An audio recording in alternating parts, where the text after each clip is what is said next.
She's bold, she's driven, and she's redefining what leadership looks like in South Africa's food and beverage industry. A powerhouse CEO with a sharp eye for opportunity and passion for building impactful businesses, she's known for turning vision into real, measurable successes while bringing people along for the journey. And today, Nokuthula Silamulela joins us in the chair. Ma'am, thank you for making the time. Thank you for inviting me. You head up such a big organization, and really not just big, but a very important organization. But before we get into that, can you just take us through the making of Nokuthula, the ingredients of the making of Nokuthula? Yeah, so I grew up in Umlazi Township, which is in Durban. Went to school there. When I was in primary, I wanted to be a doctor. But there were so many things like not liking blood that just scared me. Then I went to a school called Oakland Comprehensive School in the township. That school, we were lucky that before we even started with grade 8, they made us take psychometric assessments to just understand what our passions are, where we're heading. And it will seem when they did that, I landed in the accounting field. I didn't know accounting at the time. I didn't even know that there was accounting because we knew teachers, doctors, nurses, police. That's all we knew. So I was put in a class that I had to do accounting from grade 8. And from then on, I just loved it. So I continued. I still did not know that they were chartered accountants or what field I'm going to end up in. Because remember, I'm in a public school in a township. So there's not exposure. Exposure is people who serve the community. So I then, when I did my matric, we had somebody coming from the industry. They came to talk to us about being a chartered accountant. I was like, okay, that's interesting. Sounds like something I would like. And that's how I started my BCom journey. Studied all the way to Masters in Development Finance. So that's basically how I started. I come from a family of 3, a brother, a sister, and myself. Grew up with my mom and father, but as you know, again, in townships, you end up growing with a grandmother. Yes. And the grandmother is the one who shaped me. She was very much about success, that you craft your own route. No one is responsible for doing anything for you. You need to make choices that are wise, but with guidance from her. So leadership, I learned from her because she didn't tell me what to do. She helped me and guided me to making my own decisions. How she also guided me was, like every day, we were, education was important in my family. She had 7 kids that were my aunts and uncles, and they all went to varsity. And then she would wake me up at 3 a.m. to study. Till today, I still do that. Wake up at 3. Wake up at 3 a.m. in the morning. If I want to work and I want to focus, my best time is to wake up early in the morning. There are no disruptions. Best time, your brains are clean, fresh. There's nothing that disturbs you at the time. And I've carried that through to my life now. That's amazing. That's actually amazing. And I think that we hardly ever pay tribute to our parents or grandparents, if you will, for the kind of work ethic and values that they instilled whilst we were still young. And here you are right now, the lady that you are and the leader that you are, leading up the food and beverage SETA. What exactly is the mandate of a food and beverage SETA? So our mandate, we're one of 21 SETAs. I mean, the food and beverages manufacturing SETA. It always gets confused with the catering hospitality sector, which is CAT sector, Yes. or the wholesale and retail sector, which is WNR sector. We are in the secondary value chain, in the secondary sector. What does that mean? We process and produce products that are developed by the primary sector, which is the agricultural sector, and that's the sector we serve. So our mandate in doing that is developing skills of those who are interested in the production sector, but production of food and beverages. If there's one thing that is touted about, and I mean people talk loosely about it, is skills. What are skills? Skills, I mean, and this will sound strange because skills mean different things to different people. When you speak to a factory manager, he might not really talk about technical skills. He might be saying, I don't have skills, but talking to behavioral skills, which is your attitude, who you are, your work readiness, but not necessarily that I don't have technical skills. So we have to understand those dynamics and deal with assisting our people with developing their technical skills and their soft skills. So a combination of both makes a whole, and just not one over the other. So it's always important that you hear there are no skills, and then when you dig deep, what are the skills you're looking for that you say you don't have?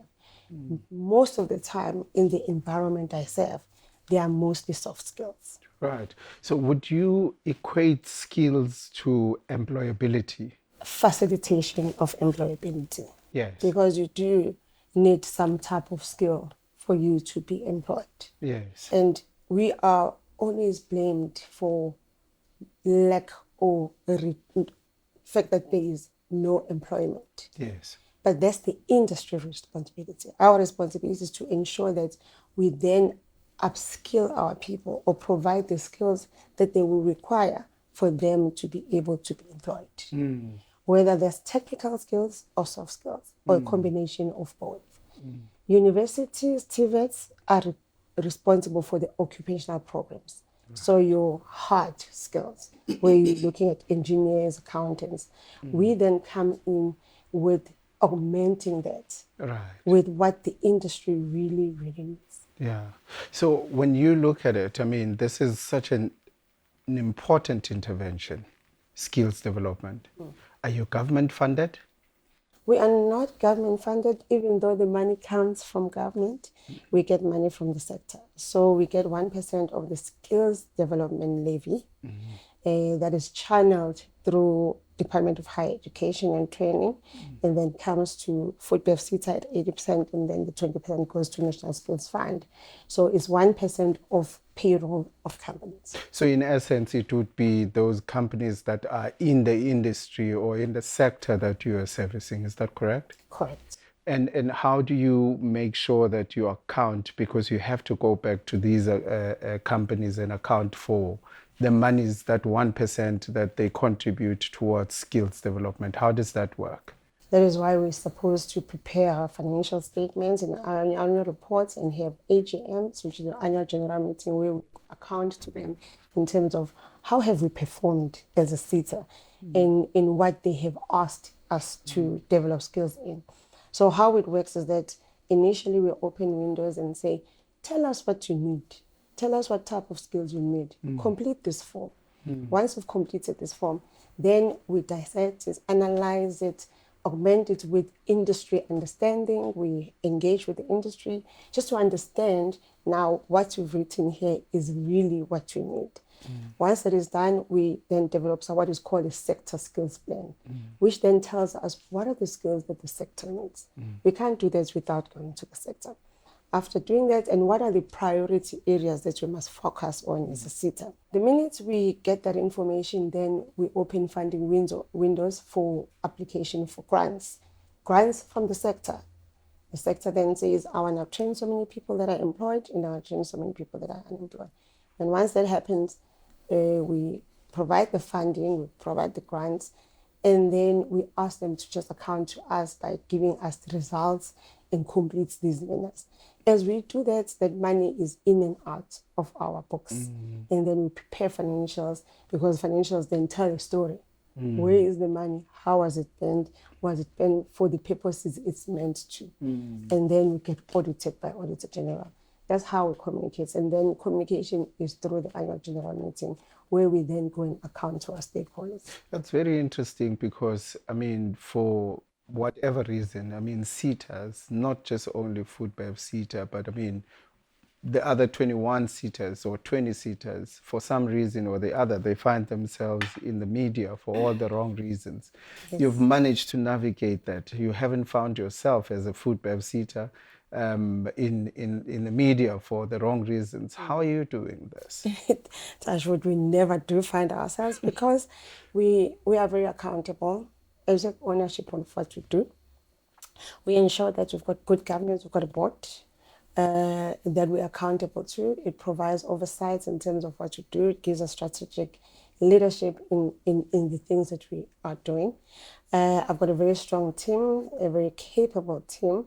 We're not perfect, but we ensure that everything is done according to the book. Like I said, we are accountable to the public, so we use funds properly. And in everything that we do, we always think that if anything goes wrong, then it's a reflection of us to the public. And also, these are not our funds at the end of the day. So it is important that governance of these funds is proper. And that's what we do. So we've got proper internal controls, we've got policies that guide how we do things, and we adhere to those policies. We've got consequence management if things are not done properly. We've got training and development of our staff so that they are at least aware and get trained as well on what are the new developments in the industry. And also just for them to be capacitated. We also workshop all our policies so that everybody knows what to do and what not to do.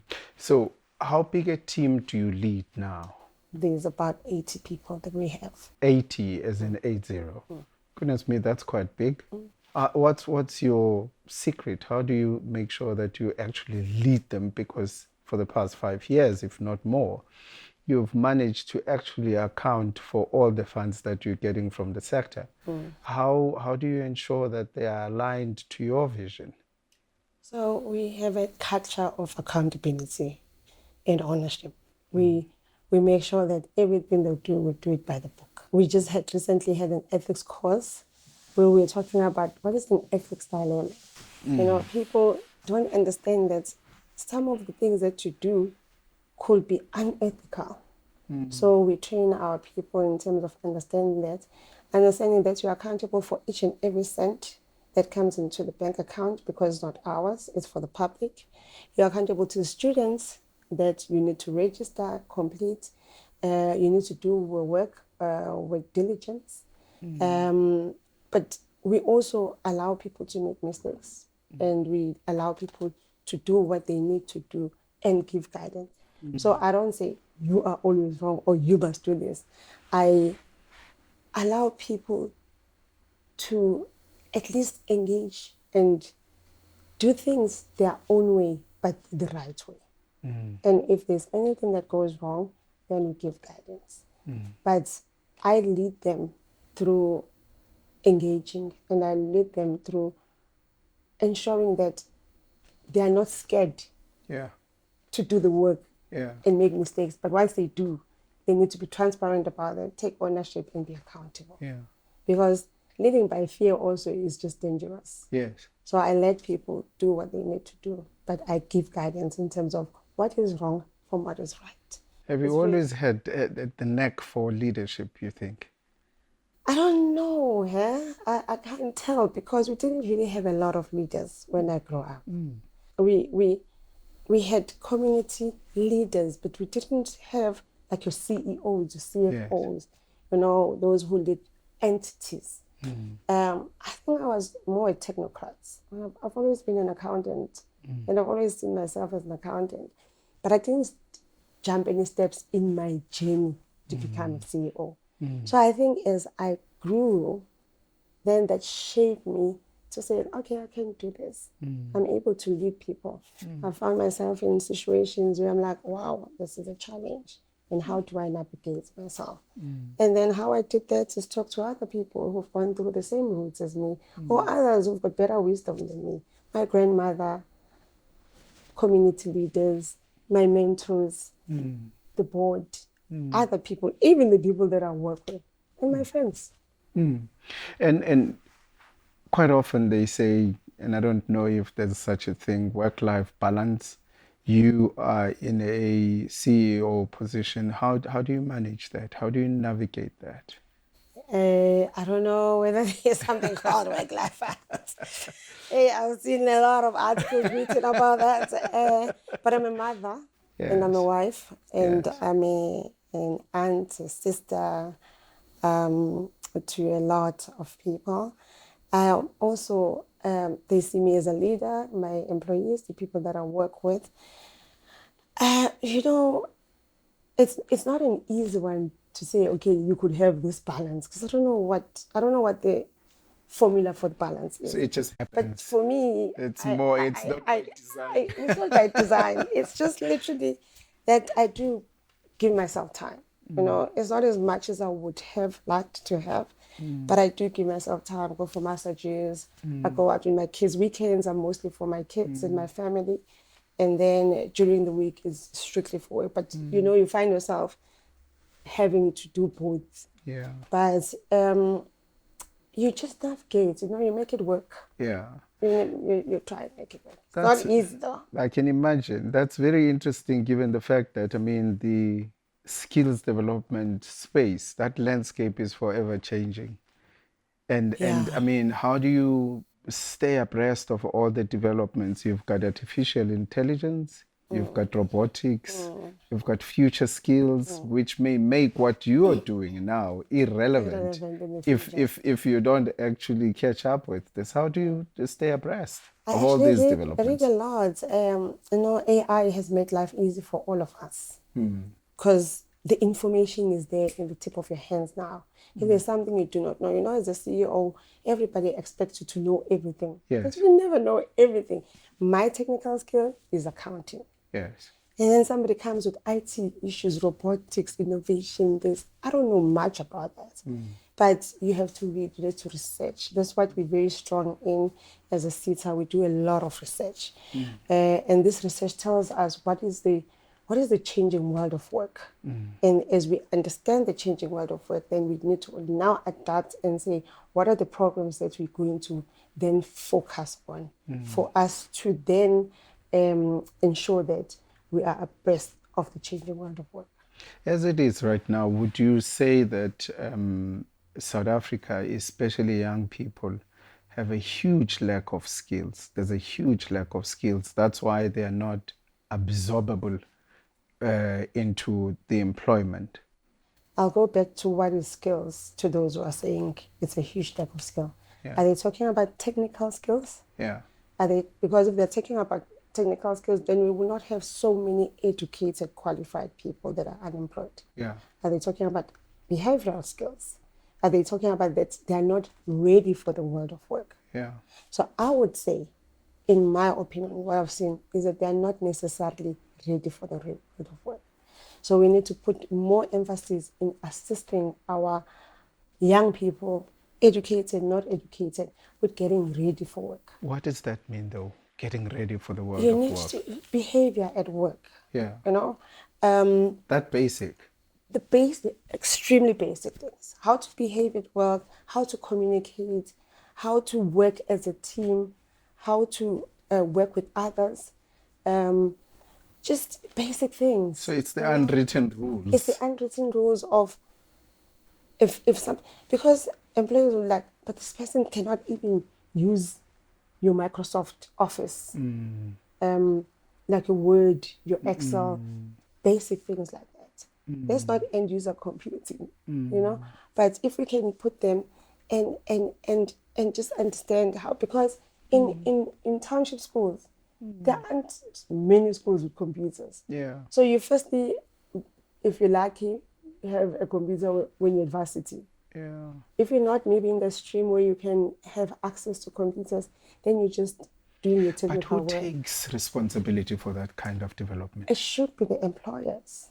The employers must be able to, or universities and technicons must include work readiness in their curriculum. What about self? Because I do believe that I think to a very large extent, I did not have access to a computer when I grew up.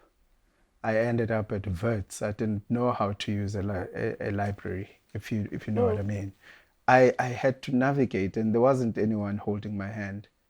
And what I'm hearing you say now is development of skills which are hand holding to get you ready. What about self? The self initiative, though. What about We're that? not the same, you know.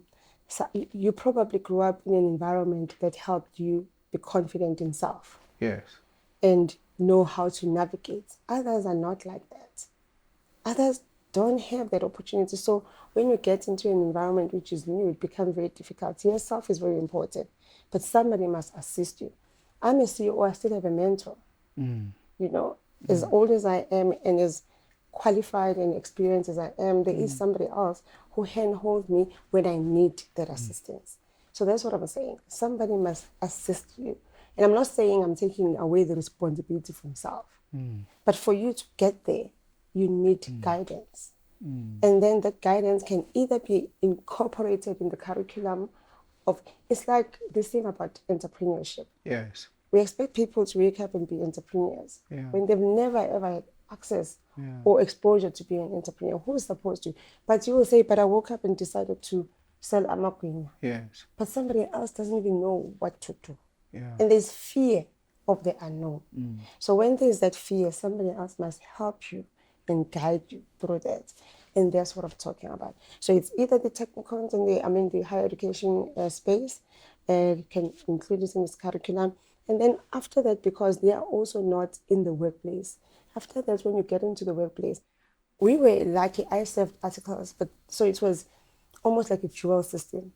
As you work, you were taken for training. Yes. And the training was getting you work ready. Yes. So you do Microsoft Office courses, Excel from lower level to advanced level. On a weekly basis, there was training that we were doing as article clerks. So that's quite important.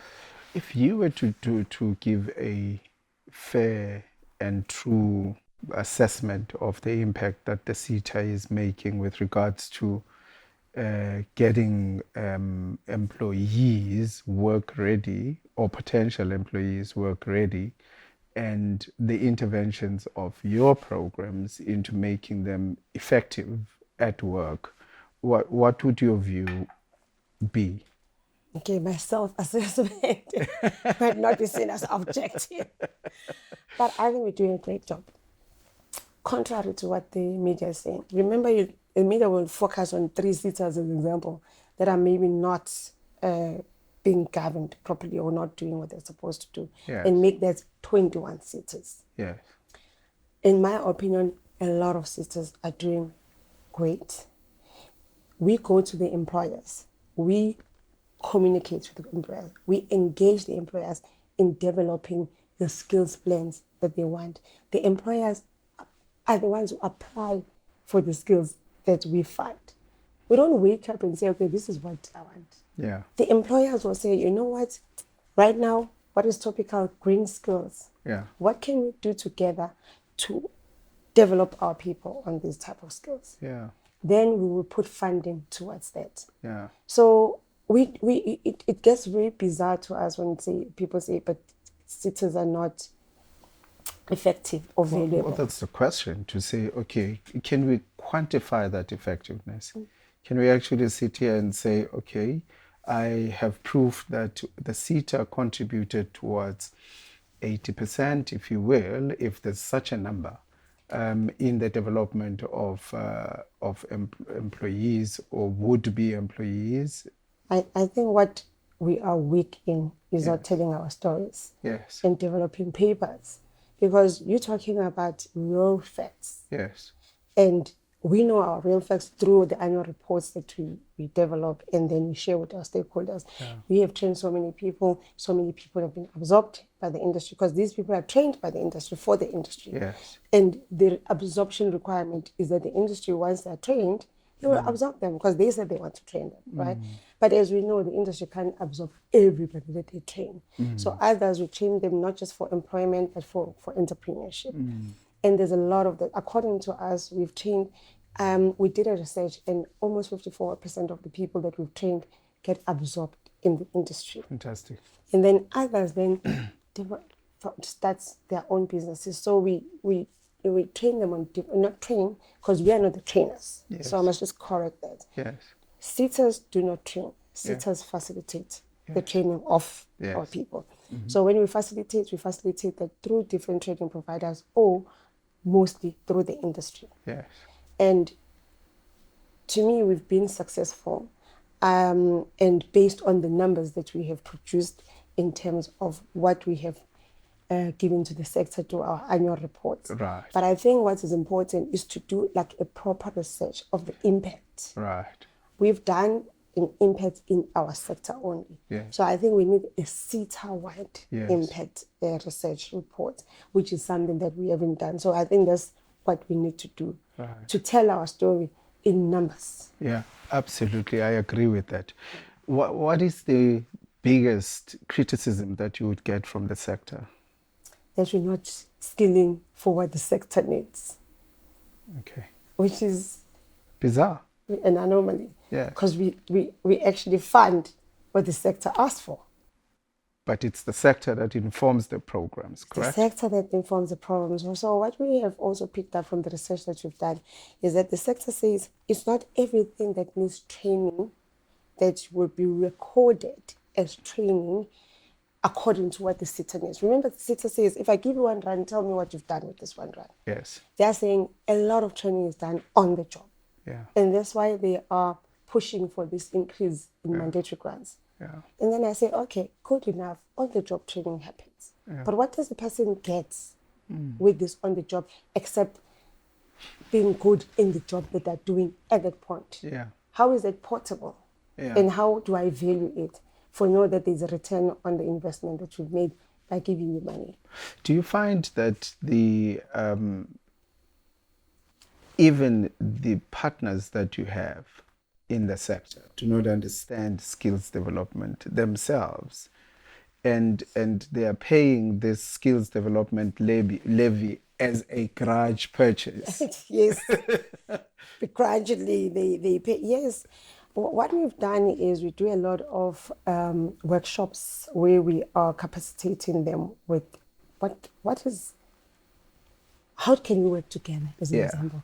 Yeah. What is skills development? What does it mean to you? What does it mean to me? How can we work together? Yeah. And they take it as a grudge purchase or payment because it moved from being 50% to 20% for the mandatory. Remember, the mandatory was you just complete the form, then you get the money back. Yes. The problem with that is that you come from apartheid times, Yeah. where black people will be given on-the-job training, Yeah. and then white people will be given qualifications. Yes. Now you get out with on-the-job training, you get retrenched, something happens, you lose your job. What do you have to show? Yeah. With this money that we've given to you as an employer to on-the-job train, Yes. versus giving somebody some kind of qualification. Yeah. The employer, however, says, I don't think every single training needs to be formal. Yes. Some of this training and most of the training, we do it on the job. Yeah. But then I say, then how do I then know that this on the job, when somebody needs to get out of here and maybe look for another job, they'll be able to They get have another the capacity. job. Because now it's a machine operator. They only know this machine and that's all they know. But if you train them as an artisan or technician, they would have some type of skill or some type of skill in what they do. Yes, we do agree. Not every single training will be formalized training, but can the majority of it be formalized? So, and that's why they are like, we don't know what the skills development is, because we train people every day. And we don't even ask for money for you to train these people. So this is just cumbersome, it's bureaucratic, it's irritating, and that's the attitude that some. But those are the ones that are not educated. Those are the ones who do not attend our capacity with building workshops. Those are the ones that do not talk to us through our chambers. Because the ones who talk to us through our chambers understand what skills development is. Now, all of this is managed by a female CEO. I'm going to go to the gender part. Are you finding it that it's more difficult as a female CEO, female black CEO, to engage with the industry, or how are you finding that? I wouldn't say it's about color or gender when it comes to industry, Yes. but generically, most of the time, I'm making you not say most of the time, but it just happens that there's chauvinism. There's some men just can't be told by a woman what to do, even in the workplace. But outside the workplace, I mean, it depends on how you talk to people as well. You know, some people come and say, I'm a CEO and I'm going to tell you what to do. But there is a way of how you communicate with. How do you deal with that in your workspace? With men that don't want to be told. That don't want to be told Yeah, to do. how do you deal That's with when that? I become a firm township girl. How do you deal with that? And then and it's something that we experience all the time. I don't get involved in emotions. You're not my friend, I'm not your friend. We're not here as buddies. We're here to do the work and to deliver on the mandate that we've been given by government and by the public. So I don't care about your emotions. I don't care about how you feel. As long as you do the work. If you do the work, whether you hate me, you don't like me, because it happens. Yeah. People just don't like you for the fact that you're a woman. Yes. And even though they're not going to say that, I'm not listening to you because you're a woman, or I don't take authority from you, because you can see from body language and how they do it. Yes. But I ignore that. Yeah. With me, it's all about work. Yeah. So you don't do my work, then you will know what that is about. You know? But if you do my work, hate me or not, that's up to okay. you. Totally. I really do not care about people who like me or do not like me. I care about people who deliver on the mandate that we have. You have a daughter. Yes. And I'm speaking to that for a reason. Mother to daughter conversation. What do you tell your daughter about the world of work and the world of choices? Choices more because she's still 10 years old. But we do speak, because she always says, what is a CEO, Mom? What do you do? And I always say, what do you want to do? Or what problems do you want to solve when you grow up? Because when I grew up, they were saying, what do you want to be? And what do you want to do? Now I want to be a doctor, I want to be an accountant. What does that mean? Then you get to university, I'm like, actually, I don't like accounting. But because somebody else was an accountant, or you were good in accounting, then you want to. But I always say to you, what is it that you want to do when you grow up, and what problems do you want to solve? How do you see your life changing between now and then? And so we have those conversations in the car, you know. We talk about just how to behave as a kid, at school with other kids. We talk about what life is about, because like today I said, I'm going to work. He said, Mommy, but I want to go to a Chinese restaurant and have lunch. I said, you know, when I finish, the first thing that I'm going to do is take you out, if it's which I still have time. But this is what life is about. Sometimes I'm not able to be with you and I have to go to work. And sometimes I will be with you. So she understands that this is life. Yeah. But I always tell her that she must always try with all you can, but she's still young. But I also have a 17-year-old. Try with all you can to make the right choices when it comes to friends. If you think something is not right and it feels not right, you must know it's not right and you mustn't do it. What advice would you give your 21-year-old self? What advice? That life is a process. Yeah? Don't jump any step. Don't want to grow up too fast. I became a CFO at 27. Was that good or bad?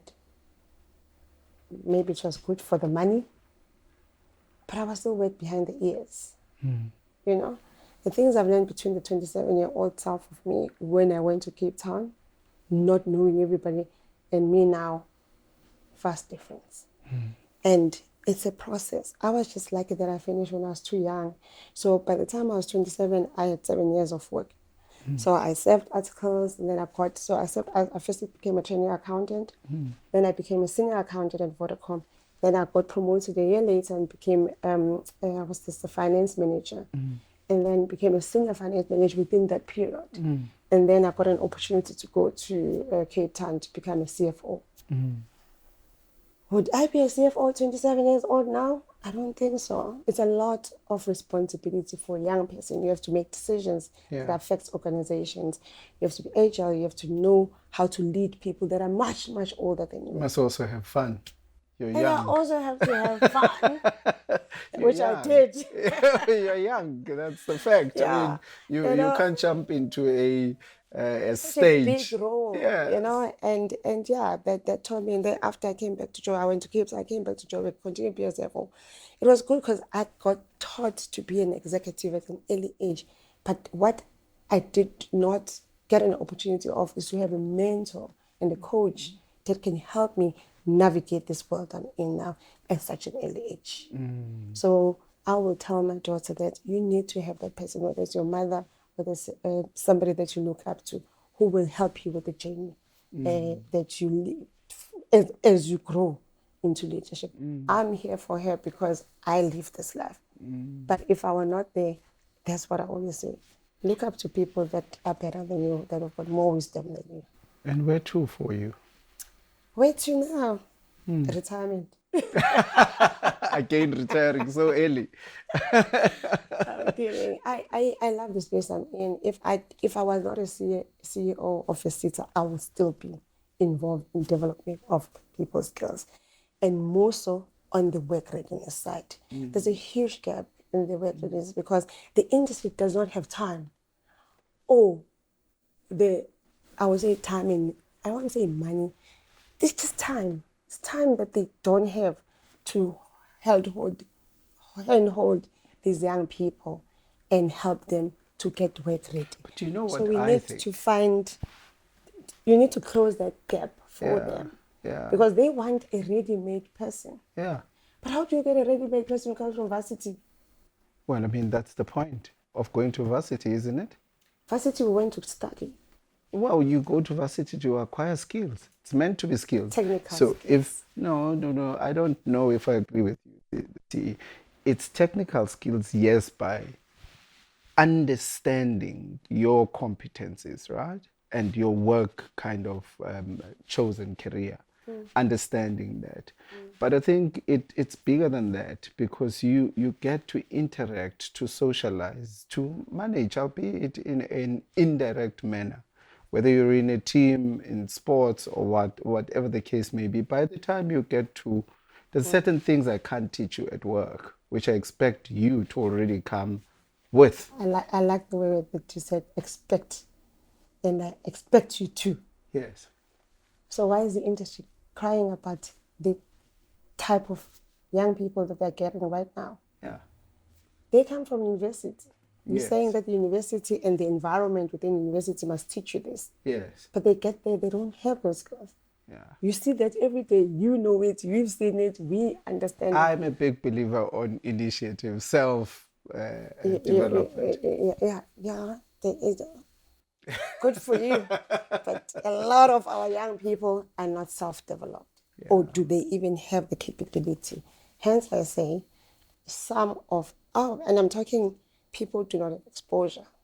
People are not self-starters. People who do not have the confidence. You know, there are young kids who go to private schools, and I'm saying private schools because they get these skills in schools. But they don't have the confidence. You know how difficult it is to do anything if you lack that confidence. Yeah. Just confidence on its own. Confidence is also a skill. How do you teach confidence? I suppose it's just practice. Practice to do, like, don't be shy. Like, there are people who are shy. No, I'm interested to know how you would teach. I don't know. Because it's a skill, right? I don't have the answer of how, because I'm not in that space, but I'll make an example probably with my son.